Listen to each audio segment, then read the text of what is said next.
Hi, I'm Jason Bellamy here at CSM 2015, and tonight is a ceremony that happens at CSM every year. It's to recognize certified specialists for ABPTS, but this is a special year. Stephanie, you tell me why this year is so special. This ceremony is special because it's the 30th anniversary for clinical specialization.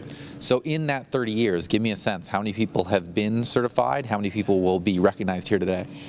Since 1985, 16,138 physical therapists have become specialists, and tonight we're expecting over 400. That's awesome. So 400, and that's just from a larger pool who were recognized, but are actually then 400 on site here tonight. Correct. And so then Meryl Cohen, you were certified in 1985, yes, correct? That's correct. So then what inspired you in the first place? This was new then. You know, what inspired you to want to be a certified specialist at that time?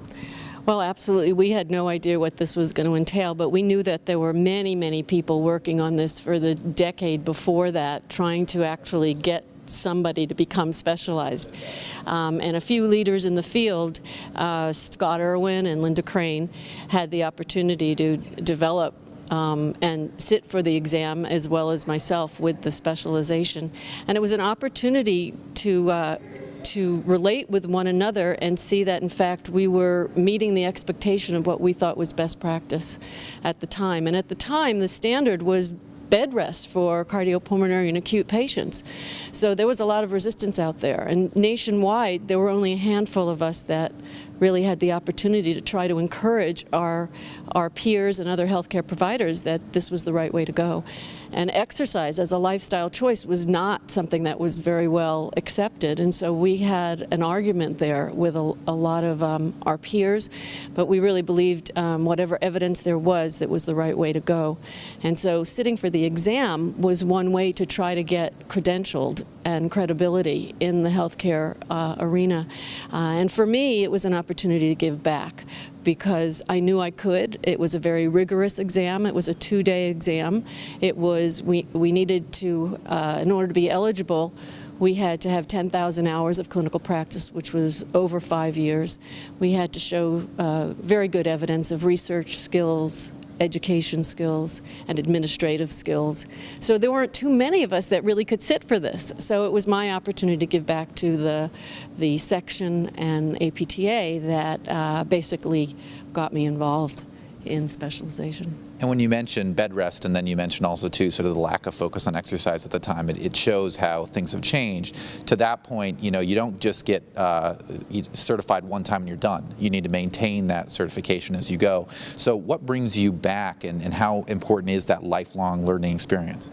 Well, for me, I feel it's very important as a feedback to myself that I am on the right path, I'm following the right target here, that my peers are agreeing with what it is that I'm trying to teach and educate and spread and consult with the clinicians. There's an enormous amount of advancements in technology with the cardiac and pulmonary system. Patients are now able to survive in ways that we never thought that they could survive, and so we really do need to be able to support our other generalists with content information so that they know how to best and safely mobilize these patients. And so for us to continue at our level of expertise, then we can share that with those who don't have as much passion about cardiopulmonary, but certainly want to help their patients. So cardiopulmonary is one of those areas, but give me the others, because this is obviously a broad program.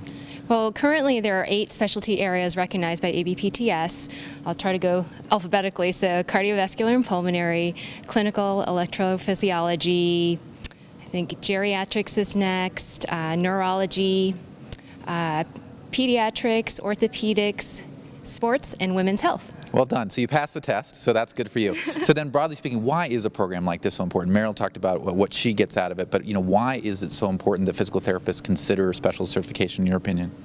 Well, I just think it's a representation of your lifelong commitment to learning and to staying current and advanced in your practice. And it's a validated test, and so it stands for something. Absolutely, and definitely the people who take part in the ceremony again and again say how much it meant to them to be recognized in that respect. To learn more about specialist certification, you go to the ABPTS website. To see more dispatches from CSM like this, you can go to the CSM website. I'm Jason Bellamy, and I'll catch you later.